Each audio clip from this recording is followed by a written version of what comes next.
Segment 4, how it ended.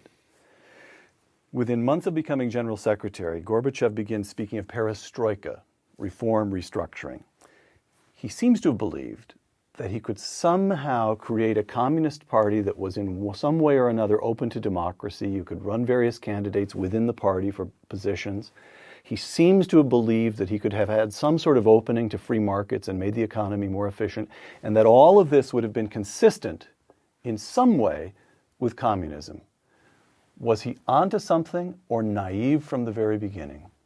Well, it wasn't naivete. It was an inevitable situation. Let's say, first of all, very clearly, that the only goal which Gorbachev had was to save communism. That was his only purpose.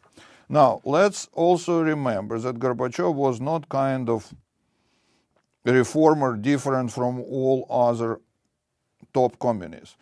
He was nominated unanimously by Politburo to the position of first secretary, and he actually received mandate for making reforms, because everyone realized on the top of communist government that they must make those reforms, that communism... Something had to give. Yeah, absolutely. Communism couldn't simply survive, without reform. So those reforms made by Gorbachev were not caused by his love to freedom or any human rights, but by sheer necessity to save communist system.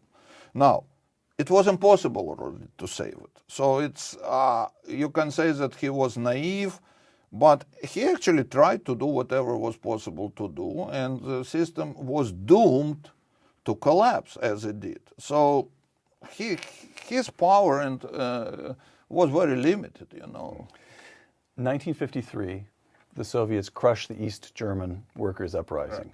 Right. 1956, tanks roll into Budapest and crush the Hungarian Revolution. 1968, tanks roll into Prague. Prague Spring blotted out. 1989, Gorbachev visits East Berlin and says to Honecker, "You're on your own. I will not put down this movement." And Gorbachev permits the wall to fall and the so-called Velvet Revolutions to sweep across Eastern Europe. Why? Why? Because he's a better human being than his predecessors? No, not at all. Look, I actually never met Gorbachev, and I don't care actually about his personality, because it's actually irrelevant. Now, I get for one moment to the beginning of our conversation when we talked whether there exist different forms of communism, some more malignant, some more benevolent. And I say no. The communism is predetermined form. It actually repeats itself in the same sense. However, it has different stages of development. And you also can observe it in any communist society. It starts with very young ideology, which is very strong because it's young. It actually conquers a lot of talents in the society. It establishes itself very strong. And at the first stage after it is established, it's very difficult to do something with that, because it really has some support and some roots in the society.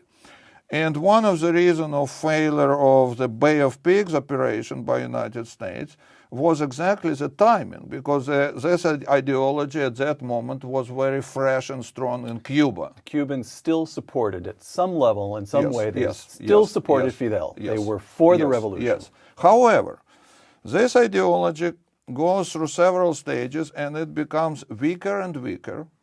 It fails to recruit talents and strong people from the society, and that's what was admitted by KGB itself. And one of interrogation of my friend, the KGB colonel, said to him, "If we only had such people as you dissidents in our ranks." So they admitted that many good people now started to go to dissidents rather than to KGB or to Central Committee. But overall, the ideology becomes weaker and weaker. So when you mention those dates with Berlin, with Hungary, with Czechoslovakia, etc., at that time, ideology was still strong enough.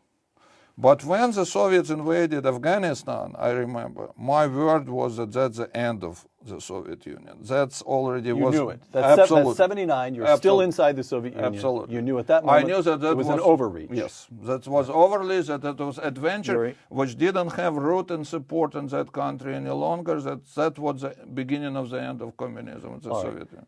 There are different theories, different ways of explaining the collapse of the Soviet Union. One is imperial overreach. It just fell in on itself. Another, Christopher Hitchens on this program has said that the dissidents did it. He places great emphasis on the dissident movement in Eastern Europe. He was a good friend of Václav Havel. And Christopher Hitchens has gone so far as to say that the United States, and in particular Ronald Reagan, were virtually irrelevant. It would have happened as it happened if Ronald Reagan had never been born. So my question is, what was the role of the United States from zero to negative? There are those who say that Ronald Reagan's military buildup prolonged the Cold War, to having some effect. Well, 100% positive, and let me tell you that I think there are three major forces which were responsible for the collapse of communism. It's inherent problem and contradiction of the system itself was force number one. I mean, that was very important. Dissident movement was also important. Look, I am a little bit impartial in this sense, but I still believe that we played important role inside. Ronald Reagan's policy was absolutely critical and important. So I think the combination of those three things was the most fortunate thing at the moment. Because we were not talking about the fact that communism collapsed. We were talking about the fact how smoothly and peacefully it collapsed. Yes. And what about John Paul II? What about that visit no, to Poland? absolutely. in 78? I usually mention three names: Ronald Reagan, Margaret Thatcher, and John Paul II. That was a triad, which was, again, it was maybe like a coincidence, maybe something, but all things came together at that moment. So that triad on the Western side, on the side of Western democracy, was absolutely critical and important.